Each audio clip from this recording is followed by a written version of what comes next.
2023 was the year artificial intelligence seemingly came for everyone's paycheck. The headlines shifted from treating it as a fun experiment to predicting that it would replace entire industries. But if you tune out the panic and look strictly at the hard data, the real story is much more nuanced. Anthropic released a graph tracking two vital metrics: what artificial intelligence can theoretically do, and what it is actually used for in the real world. Right now, there is a massive gap between those two lines. A clear divide separates the workforce. For exposed desk jobs in office administration, legal services, programming, and finance, data shows artificial intelligence has a huge theoretical ability to handle daily tasks, even if businesses remain slow to adopt it. Conversely, if your job involves physical spaces, like construction, agriculture, or grounds maintenance, it isn't making a dent. Hands-on roles remain virtually untouched by theoretical capability and actual use alike. We need to cut through the hype. In this video, we'll look at the research to show exactly which fields are disrupted the most, how daily tasks are fundamentally changing, and who is completely safe from artificial intelligence.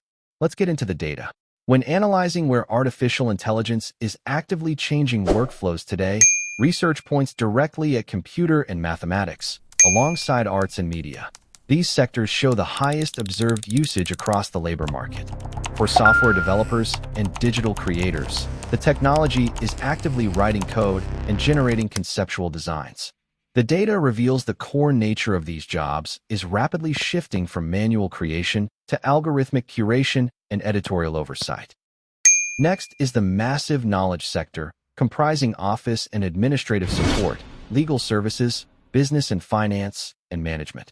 These fields face the absolute highest theoretical capability for automation since their tasks heavily revolve around processing text and analyzing data. Yet, observed real-world adoption remains surprisingly low. Researchers attribute this gap to strict corporate regulations and data privacy laws. While algorithms can theoretically draft legal contracts or audit financial reports, humans must still verify the output and assume legal liability, fundamentally turning former creators into full-time reviewers. Finally, a middle tier of exposure affects architecture, engineering, life and social sciences, education, and sales. Here, artificial intelligence shows strong theoretical coverage for technical tasks like running structural simulations or analyzing biological data, but actual real-world usage is minimal. Research indicates that while algorithms process underlying data efficiently, these roles still require complex contextual problem solving and nuanced human interaction that software simply cannot replicate.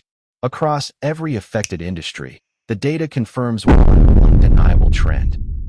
The technology is currently functioning as a high-powered assistant rather than an outright replacement. The biggest question is the timeline. When will artificial intelligence actually replace these exposed jobs? According to major economic projections, we are not looking at an overnight shift. Research points toward a transitional window stretching between 2030 and 2050 for peak adoption. Predicting complete replacement is a myth because technology alone does not dictate the labor market. Corporate inertia, strict regulations, and the massive costs of deploying these systems mean widespread adoption takes years. Most highly exposed jobs will not vanish entirely.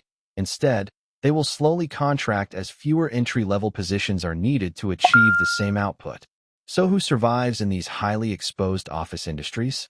The safest workers are those who shift from being creators to editors and managers.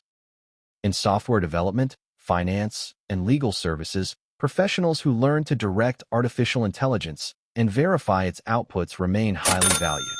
You are safe if your role involves high-level strategy, complex problem-solving, or assuming legal liability. Algorithms cannot face trial or take the fall for financial errors. Companies will always need experienced humans to sign off on work, manage client relationships, and handle unpredictable edge cases that software inevitably fails to process. If you want to know who is completely safe from artificial intelligence across the entire economy, you must look at the physical world. Research is unanimous that jobs requiring complex physical dexterity and genuine human empathy are safe. Plumbers, electricians, and construction workers navigate unpredictable environments that no machine can map. Nurses, therapists, and teachers rely on emotional intelligence that algorithms cannot replicate.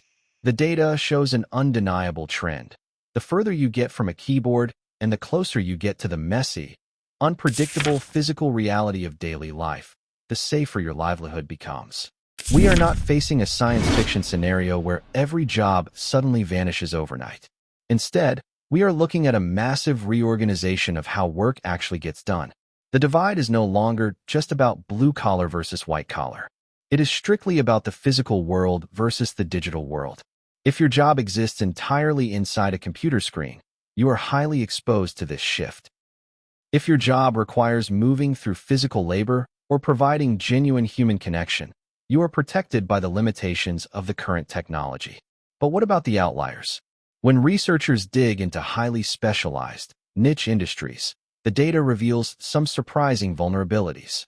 Take the world of voice acting and audiobook narration, where algorithms can now clone inflections and generate hours of flawless audio in minutes. Consider specialized translators working with rare dialects, or even flavor chemists who design the tastes of new snack foods. These are highly specific fields, yet because their core output relies on processing vast amounts of historical data, whether audio samples, text, or chemical combinations, they are surprisingly exposed to artificial intelligence. Even niche sports statisticians are finding that algorithms can predict player performance and run complex game simulations faster than any human analyst. Ultimately, the most important takeaway from all this research is how we need to adapt.